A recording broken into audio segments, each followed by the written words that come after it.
Hey everyone, and welcome to episode 17 of Vancouver Overcast with Mike Klassen. On this episode of the podcast, we're going to discuss part 2 of 2021's biggest stories in local government in British Columbia, as decided by me and my guest, Daniel Fontaine. Before we get underway discussing the rest of the stories of the year, I want to thank everyone who subscribed, liked, shared, or emailed me comments on the podcast. If you're new to the show, I invite you to visit www.overcastyvr.ca to learn more on subscribing, sharing, and supporting Vancouver Overcast with Mike Klassen. Now we'll pick up the conversation with Daniel on 2021's top BC local government stories and why they matter. So I'm going to move into August now, and a topic that I think touches upon many communities, not just some of the major centers, and it's about the opioid crisis. And what can you say about a topic that just continues to dole out really terrible news year after year after year? We had an unbelievable number of people, 7,700 lives have been lost in British Columbia alone to poisoned opioid drugs and fentanyl. I know that when you were working at the city of Vancouver with the mayor and Sam Sullivan, to his credit, had some very progressive, I think probably almost ahead of his time, thinking about how to address the drug crisis. What do local governments need to do in BC to get their handle on this tragedy? Well, first of all, I agree with you. And I think that the opioid crisis is one of three crises we're facing right now. One is the climate crisis, the other is the COVID crisis, the pandemic, and the third one is the opioid crisis. And sadly, Mike, the opioid crisis is not winning in terms of getting the public's attention or getting the attention of our elected officials. And yet, sadly, it's the one that's killing the most people right now. I mean, those numbers are absolutely staggering, and they're getting worse. They're not getting any better. Mayor Sullivan, when I did work for him, yes, he was a progressive mayor. He was, in fact, fighting a lot of the people who claimed to be progressive. They were fighting him for some of the initiatives that he was putting forward in terms of decriminalization and ensuring that we kind of change the narrative around people who are using drugs and who they are within our community, and whether they should be seen as criminals or not, and whether or not this is a health issue or a criminal issue. And Sam was pushing that and really pushing the envelope a lot on that. And what's good to see is that he was a mayor. He was the mayor of a city. He had a voice, and he could speak out, and he could actually raise these issues. And it was good to see that leadership coming there. And there are other mayors that have come since him, and other local elected officials who've spoken out. But I think that's a role for municipal officials when they're seeing so many people dying on their streets. They should be encouraging the federal and provincial governments to be, again, putting more into mental health supports, looking at being able to ensure that these people are not thrown and incarcerated for simple things like simple possession of drugs, that kind of thing. I know it's controversial, and I know that I'll probably get a lot of hate mail and stuff after your podcast for this, but I just firmly believe that you have to treat this primarily as a health issue and not a criminal issue. But you also have to understand, like our police are facing something on the streets right now that I would not want to be a police officer and not know what to do, and just not have the tools to be able to actually deal with someone who's on the street. So it's a very challenging thing. But I am very pleased to see that there, since 08, 09, when these things are being pushed, and I should say also Mayor Philip really started the whole thing with the 4 pillars approach and kind of trying to expand that discussion around this. It's good to see that so many of those initiatives that were pushed and that were being advocated for back then are now being adopted by the federal government, and we still have a long way to go, but there's been some really good movement. But too many people are dying. We're obviously not hitting all the right marks on all this, and more needs to be done. So we're going to talk about Philip Owen momentarily, but I want to talk about another issue that is, it's a recurring theme, but it has some interesting implications for how cities are governed. A lot of people have heard about the Tsleil-Waututh family, who infamously have been described as slumlords by some political figures. They have buildings in Vancouver that become dilapidated and almost uninhabitable. Um, uh, and sadly, back in the news this week in the cold snap in Vancouver, because one of their buildings has the furnace failing and people having to huddle around electric heaters to try and stay warm. But we know that this has been a political football for years, going way back to the 2000s, when there were cries and attacks by political figures saying we should take these buildings away from these owners. Ultimately, in September, City Council did finally approve that, but that was years and years and years that went by on that one. I know that when you were working in the mayor's office with Sam Sullivan, that this issue was out front there and as well. Why is it taking local governments so long to react to these kind of situations? And do they have an obligation? Do governments have an obligation to take away buildings that are effectively harming people? Well, again, lots to unpack in there, so I'll try to respond. But I will say it is a complex issue. So anyone who tells you that it's a simple issue to just that the city can come in and just do whatever it wants, they've never either been in government, they haven't spoken to the legal counsel of the folks who are advising the elected officials at City Hall. It is very, very complex. But what I will say is what I do find rather ironic and of, I guess, some political interest is that, you know, when the NPA was in power, when Mayor Sullivan was there was a lot of attacks and political attacks from his opponents, primarily in the Vision Vancouver side and the Coast side at the time, who were saying, you know, do more. You just have to just go in there and clean things up and get this fixed and get rid of the Tsleil-Wautuths, etc. But I look at a decade of Vision Vancouver government, and who are you and I still talking about today?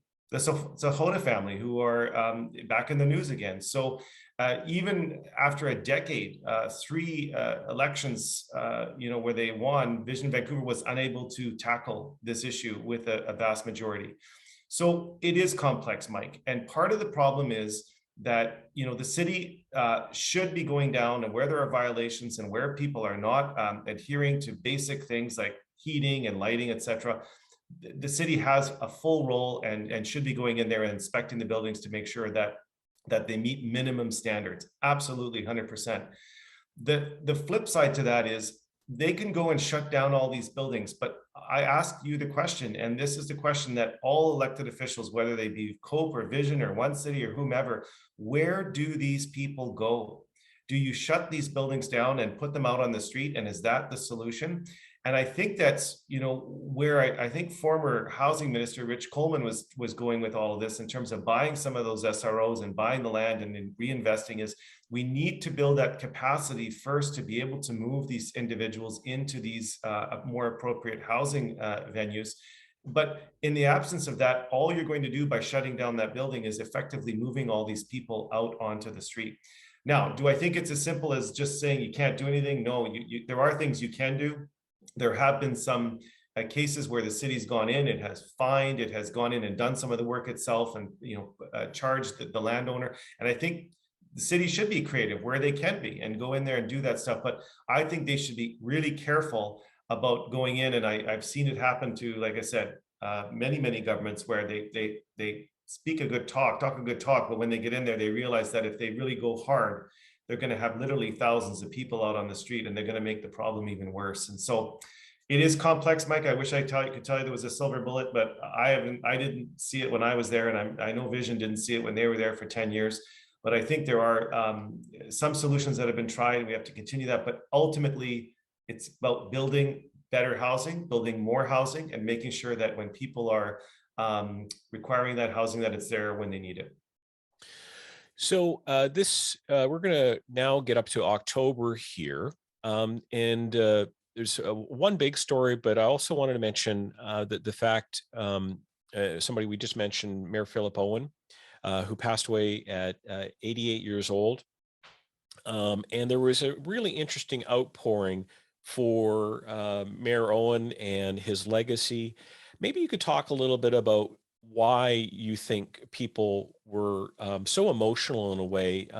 People from all political stripes were singing the man's praises after he was gone, um, and what he kind of represents to. And I think you said to me at one time that he really represents the politics the way it used to be in local government here. But what are your sort of thoughts about Mayor Owen's passing? Well, it saddened me. I knew Philip very well, and he had contributed so much to the city that well beyond what, has even been written or even people know about. I mean, he was the hands-on mayor. He was the mayor that would go down on the street, would talk to the homeless people. He would be out there on the street talking to the city workers. He was not someone who's sat on the upper floors of City Hall and just kind of ran things from there. So he also, while he represented the establishment in many ways, people saw him as kind of the West Side, well connected, kind of from the city of Vancouver. He also broke the mold in many ways. He was non-establishment. I mean, he was doing things that only Philip could do around talking about the issues of drug use and in terms of the things that were happening on the downtown east side. And I think that's what surprised, and I think that'll be his legacy. People will remember that for those viewers who really want to go back in the time vault, I mean, he led a city council where he controlled every single seat on council and every single seat on the park board and the school board. People liked him that much. He was, a very strong, stable leader, and he had built a bit of a dynasty there in terms of his bringing folks into the coalition. And what I liked about Philip, and what I really respected with him is that he could work with people on all different sides of the political spectrum. He had within his camp people who, like Nancy Cheverio and Gordon Price, who would identify as being more left of center and more kind of social democrats. And then he had people who were in his camp, like George Puel and Jennifer Clark, could be deemed to be more on the right of center politics, and a lot of people in between and in the middle. And we've lost that. And when Philip passed away, it was kind of a little bit of an end of that era. And you talked about it earlier about what's happening at Vancouver right now. I'm sure Philip is looking at this going, wow, like, he just must be shaking his head going, what is going on? Because I know that Philip, first and foremost, put Vancouver first. He told everyone to put their provincial and federal politics aside, told them if you're coming to City Hall or you're coming to school board, you're coming to the park board, you're putting all that partisan stuff aside and you're putting the city first. And boy, I sure miss that. I think we need a lot more of that, even in 2022. Again, he was a nonpartisan association mayor, one of the greats. So we're going to talk about regional governments for a second. Metro Vancouver, which is a huge governing body that operates a number of jurisdictions around Metro Vancouver. It got into trouble again and again. It was a little bit of deja vu. We remember when we were doing City Caucus, there was a water pipeline that was going between two major watersheds that were supplying the city's water, and it got into a big problem. It ended up costing, well, hundreds of millions. It went over budget. We've just seen another wastewater project go slightly sideways, potentially, costing us a lot of money that will ultimately all be paid by property taxpayers. Why can't, why are we having these kinds of major problems? I know it's a complex issue, but is there a way that we can avoid these kinds of things in the future? Well, I don't know, Mike, that's a tough question. How do you avoid boondoggles and how do you avoid waste? I mean, those are very large issues. I don't think we're ever going to get rid of it, but I tell you, the scale of which what we're seeing in Metro Vancouver is just, it truly is mind boggling. I mean, we're talking, literally hundreds of millions of dollars that are just evaporating and going out, excuse the pun, being flushed down the toilet. Let me say, first of all, that Metro Vancouver serves a very important role, and the people that work at Metro Vancouver do a great job. I mean, when you flush your toilet, you turn on your water, you have your utilities. I mean, they That's what they do, and they do it well, and they do it on a regional basis, and it makes a lot more sense to do that regionally than it does to have 23 separate municipalities. So I want to get that on the record first. But I will say that where I do have concerns, and you and I have talked about this for the better part of over a decade, is the lack of transparency, the lack of accountability, the lack of understanding, I think, by voters as to who is at Metro. And this whole finger pointing, when something happens at Metro Vancouver, they point the finger at municipal. Well, there's all these municipal people elected to the board. And then you go to the municipal folks and they point over to Metro and say, well, look, it's out of my control. I only have a few votes. I can't control it. It's this large beast that has really, in my view, just gotten so big, it has lost touch with the average person. I'm looking at the increases in the percentage increases in costs for things like sewer, water, the utilities. It's just, the term mind-boggling comes to mind. It's just, we're talking not only a little bit above the rate of inflation, we're talking it's blowing past it, sometimes 5 times the rate of inflation. And yet people's paychecks are not going up that much. People have lost their jobs, in particular during the pandemic. There's been a huge disruption. So when I see stories like this, Mike, yes, there was the tunnel twinning project. There's now the water filtration plant. There will be another one, and they'll continue to happen as long as there's no media coverage of Metro Vancouver or limited coverage of Metro Vancouver, and there's no political accountability for the people who are at the board. I actually, when I was doing a bit of research on another topic, I encountered some old news clippings. We used to have some directors that were elected by Vancouver voters and Surrey voters. We had people so there was that kind of direct political accountability. We no longer have that because they are simply appointed usually by the mayor's office in each of the municipalities. Their patronage, their patronage appointments by the mayor's office. Yeah, yeah. And again, with the greatest respect, if you threw me into trying to make the judgment call on a multi-billion-dollar project, I would say, you know what, I probably need a lot more either background or experience or understanding of this before I can make an intelligent vote. I'm just worried that the governance model needs to be really reconsidered in some ways. Yeah, and I know there's a whole other discussion for another podcast around whether or not we need kind of elected Metro Vancouver reps. I'm not sure just simply electing Metro Vancouver reps is going to result in no boondoggles and no cost overruns. So I don't think it's that simple. I think it goes to a bigger picture of openness and transparency and accountability overall. And maybe perhaps, Mike, that could be a solution of getting people directly elected. I don't know. Whether or not those people who are elected at large in the Metro Vancouver region would be any different than the ones who are appointed and through patronage to that board, I don't know. The jury's out. But I do think it begs a bigger question around our governance structure. We've grown a lot in the last 20, 30 years. Our region doesn't even look like it did 30, 40 years ago when this construct of this Metro Vancouver was built. I think the time has probably come for us to have a debate on whether or not the next 30, 40 years should look the same as the last 30, 40 in terms of how that governance structure works. And maybe at the end of the day, we all agree that it should stay the same and things are working pretty fine. But I have a feeling that if you brought some folks together to chat, there might be some new ideas and some different approaches that could be potentially applied. Yeah, I think, again, a discussion. A lot of people don't know that Metro Vancouver even exists. They don't know that Sab Dhaliwal, the Burnaby City Councillor, been around for a long time. Sab's a very nice guy, but he's been the chair there for a long time. And a lot of people just don't know that it exists, and they don't realize what they're paying for. So I guess that, again, a little bit of a review of that so that the public can know how their dollars are being spent might be a worthwhile initiative.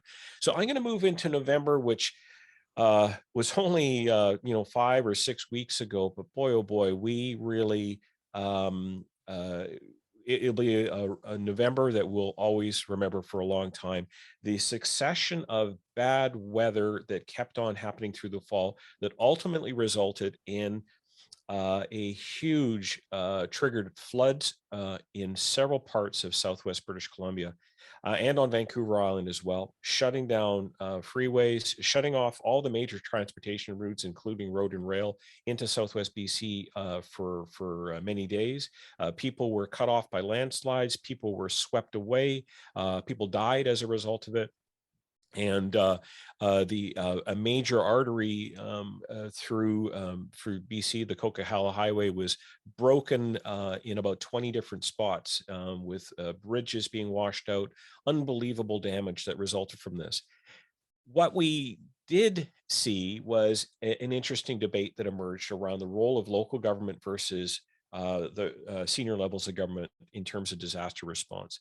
I remember Jason Lum, who I've never met, but I kept on hearing from him. He's the chair of the Fraser Valley Regional District, another regional district, said that he was being told to go ahead and spend money that he said his regional district had no signing authority to do that. So huge amounts of dollars, tens of millions of dollars that he was being told to go ahead and spend on that he said he simply couldn't.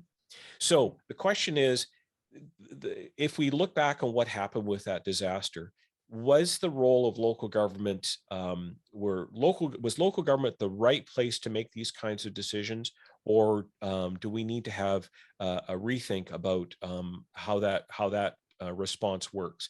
These changes were made, I think, during Gordon Campbell's early time of his governments in the early 2000s. I understand. Is it time to rethink that, or do we just need to refine what we have right now? Well, I do know that the emergency response legislation is being reformed. I believe a new iteration of it is coming into the House this spring. But what I will say is, these climate issues that we're dealing with, and how they're manifesting themselves in forest fires and floods and heat domes, etc., they're not going away. So any scientist that you talk to that's is actually a scientist and not just didn't get their PhD on Twitter or reading Facebook, they will tell you that this is going to become the new norm. So we're going to be seeing this happening over and over and over again. And so we better look at the way we're reacting to this with the same importance as we are actually rebuilding the Coquihalla and doing all the other stuff. Those are that's kind of a manifestation of the climate change and the climate catastrophes, but we have to pull back a little bit, like you said, and maybe look at kind of, do we have the right tools? Are our municipal governments in the right position to be dealing with a lot of this stuff? My view on it is that, you want the people who are closest to the ground to be the ones to be able to be initiating the response. You don't want someone from Ottawa sitting at in Gatineau running an emergency response program in Vancouver. You just don't. We all know that's not going to work. But we know that the dollars and the ability to declare things like states of emergency, et cetera, rest with senior levels of government. So how is this going to work? And that's why I think that what I'd be advocating for is that we get the First Nations, we get municipal governments, we get the federal and provincial governments to have a symposium, sit down, begin discussing this right now as to whether or not we're prepared. And I would dare say that the feedback that we're going to get is probably that we're not ready. But 2022, without, I don't have a crystal ball, but I have a feeling, Mike, that we're going to be talking about more floods and more disasters, et cetera. I will just say in closing that, we have come to realize, I know personally, myself, my family, and I'm sure yours as well, and everyone who's kind of listening or watching this has realized in a way we never could before how important supply chains are to our lives in terms of being able to get everything from bread and food and tomatoes and vegetables and right through to buying a fridge or even purchasing any product from your home. This ecosystem, the supply chain that we have is so intricate and so relies upon just-in-time delivery of ships and things and everything else, that with everything we've gone through, can you only imagine if we had a much larger scale disaster throughout the whole Metro Vancouver? And I don't want to say what that is because it'll probably freak people out, but we all know that we are in a seismic zone. We are in an area that, something can happen seismically, and are we prepared? And I would look at what we've done in the last 6 months with the various issues that have happened, and I don't think we are. I think I don't think we're quite prepared as the folks tell us to have enough food and water and heating supplies, all the stuff that we need to survive. I don't think I know a lot of people within my own circle aren't prepared for that. So that's where political leadership comes in, and that's where we've got to get our political leaders to sit down and help us as a community and as a province and as a country get ourselves ready. And I'm hoping that someone like Mike Farnworth, who's been at kind of the leadership position here provincially, he might be able to initiate something like that and getting the municipal folks together. I'm hoping at things like UBCM that maybe they theme a whole UBCM around emergency response and getting prepared, and maybe getting the federal and provincial government to come in. Those are the kind of things, Mike, I think need to happen very soon. And I'm confident if you get the right experts in the room and you get your political leadership and support there, we can come up with a good plan to better deal with this. But right now, I don't think we're ready. Great ideas, and hopefully people are listening. But in 2022, we got to get started on that as soon as possible. So we're now into the month of December, and again, so many important stories, a lot that we had to kind of have put on the cutting room floor. But I want to talk about property tax increases. Now, typically budgets are produced in the month of December at the end of the year, and it's a chance for the public and for council to weigh in. And City of Vancouver seems to have days-long meetings about property taxes. They're not unique, but what has been a pattern lately is the increases that we used to be shocked at when they were even 2.5% or 3% or 4% tax increases. We're now seeing 6 and 7 and sometimes higher percent increases, not only in Vancouver but in other cities. I don't think this pattern is going to change. It seems to me that municipalities are taking on significantly higher costs for everything from the cost of labor to initiatives that were not usually the traditional bailiwick of local government, i.e. housing, social supports for opioid crisis and what have you. Daniel, what's the future, and what can be done about a future that looks like we're just going to be shelling out a lot more money? It's going to reach I think a breaking point for a lot of people who, as you pointed out earlier, are not getting that kind of additional increase to their own income to try and match it.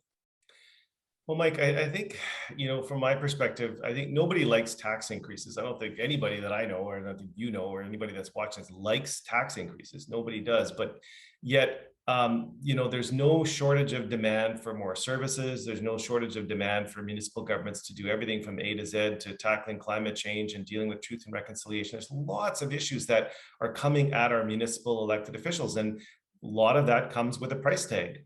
So you've got this kind of conundrum where cities have the least amount. I think they collect 7 cents on a dollar of every tax dollar that's collected. So they have the least amount of ability to collect, and property taxes is primarily where they get most of their funds from.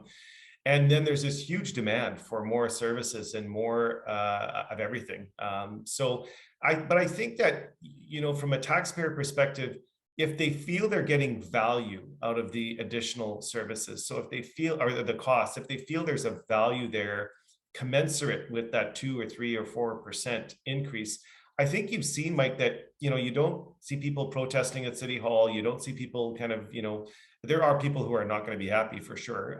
There are folks that will just never like any increase, and that's understandable too.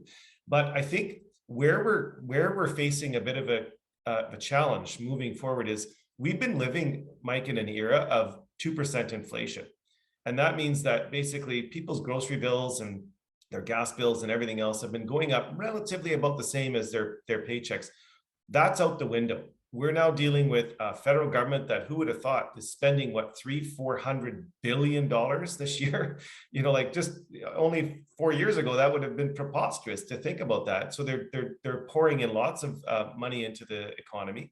We've got issues of inflation which are cropping up. You go to the grocery stores, it's costing you way more to buy groceries today than it did even 6-12 months ago. So what'll be interesting to watch, and I think this is what's going to be for the politicos out there to be careful about, is, when you're increasing your property taxes at a higher level than, say, the rate of inflation. If inflation is 2%, you might be able to get away with that for a little while. But when inflation's like 5 and 6 or 7%, and people's paychecks are being eroded every single month, I think there's going to be a heightened interest in the amount of property taxes that people are paying. And when I look at the city of Vancouver, it is staggering. I think, what is it, 6 or 7% increase compared? Yeah, 6.53% this year, about 18% in the last 3 years in property tax increases. Right. And the vast majority of that is going actually not to new programs. It's not going to, new services or anything. It's just going effectively to cover additional labor costs. So you're not really getting any extra services. So a lot of people are going to be asking themselves, I'm paying 7% more. Where's the 6 or 7% more services? Where are the pools, the community centers, the rinks, all the kind of things that people are asking for? And I think that they're going to come short when they get the response back from City Hall. So I don't know. I've long kind of believed that if people have value out of the tax dollars, there's going to be a sense that, yeah, it's costing me more, but things are running pretty well, and I'm happy. But we're in all the rules have changed of the game with COVID. Everything is out the window right now, and who knows where we're going to be in the next 2 to 3 years in terms of things like inflation. So that brings us to the end of the year. And again, so many important stories, many that we didn't sort of cover off. I know there were controversies over feet being run over and other kinds of stories that popped up all around the province. But I want to just really do something that we haven't done before. Maybe it'll be a new tradition for us. I want to give a special recognition to local government leaders. I'm going to call it the City Caucus list, the City Caucus 2021 list of local government leaders that we think deserve to be recognized. And I think the extraordinary time that we faced last month during the natural disasters, the flooding, we saw some people who really rose to the challenge. And I know that, again, there were so many people out on the ground that were doing important work, but I like to think that there were a few that just jumped out at us when we were kind of scanning the headlines. They were in the town of Princeton, in the town of Merritt, the community around the Nicola Valley, and the Coldwater River, all which were devastated by flooding, and of course, the city of Abbotsford. So I'm going to list off the names of our honorable mention list. Spencer Coyne, who is the mayor of Princeton, seeing him out directing traffic on Highway 5A, and being so passionate and available to media to answer questions about all the stress of having all that traffic having to go through his town. Mayor Linda Brown from the city of Merritt, BC, her entire town had to be evacuated within a few hours. 7,000 people were told to get out because their sewer system had shut down. It was an unbelievable story. I also wanted to recognize Chief Arnold Lampro from the Shaken First Nation, who was regularly talking about, first of all, the important role that First Nations play in terms of that response. But he was out there really getting ahead of and letting people know about the scale of the destruction and disaster, Highway 8, which was completely destroyed. But I'm going to leave our last name for our City Caucus local government leader of 2021 to Mayor Henry Braun of the city of Abbotsford. Mayor Braun was recognized in many columns, and others who just saw him on the screen every night. I must admit, it was very emotionally impactful to see him being up, getting 2 hours sleep, having to try and guide people who were trying to close off dikes that were broken, and making sure that water pumps are working, and being there for everybody. It really was an example to me of some of the best leadership that local government can bring. Any sort of quick thoughts on what you saw with some of those names and during that very trying time? Well, I agree with, obviously, with that list. And like you said, that we could probably have named another 20 other municipal leaders. But Absolutely. I think with our municipal leaders, it really is where the rubber meets the road. And these mayors, particularly the mayors and the chiefs, are right there with their people. And that's why you see them very emotional on the 6 o'clock news, because they're neighbors, they're living and they're in those communities, and they're having to make extremely tough decisions in a very short period of time. And I applaud all of them and everyone who was involved at, city halls. And I mean, you and I have heard stories, Mike, of, folks who are working in City Hall literally as things are burning around them, and they're just, they're there at City Hall. They're keeping the lights on, keeping the power going, making sure that there's still sewer, water, everything in those communities. And they're heroes. They're people who don't maybe get that recognition all the time, but we rely, and we just saw it in the last 6 months. When we have disasters, we go to our mayors, we go to our local councils. That's where we need to go to get things running and to make sure people are safe in partnership with the federal and provincial government. That's where it happens. So great list. I fully concur, and kudos to Mayor Braun. He's a hero to many people in that community, and I know he saved lives and he saved a lot of properties, and he deserves a lot of respect. Yeah, so many people we could recognize, including MLAs and members of parliament, and again, all the unsung heroes working the desks inside of local governments, right through the Fraser Valley, through the Coquihalla. What an extraordinary year. But again, we have so much admiration for local government. That's why you and I get together and get to talk about a subject that we love, which is local government in BC. Daniel, thank you very much for coming on the podcast. All the very best to you and your family for 2022. I know you are doing some incredibly important work with the Métis Nation of British Columbia right now. And so I salute you for those efforts, but also, again, wish you all the very best for the year to come. I wish you all the best as well, and very much looking forward to 2022. I am hopeful that we will come out of next year better than we did this one, and that we'll be stronger and more resilient, and our community will even be stronger as a result of it. So thanks, Mike, for this, and I am appreciative of you taking the time and initiating this little podcast. It's a topic of mine that I really enjoy. I love talking about local municipal government. Don't get a chance to do it as much as I used to, so it really is nice to be able to have this opportunity to speak with you. So thanks for pulling this together. Great thoughts. Thanks a lot, Daniel. Okay, bye-bye. Thanks again to my guest, Métis Nation British Columbia Deputy Minister and CEO and co-founder of citycaucus.com, Daniel Fontaine.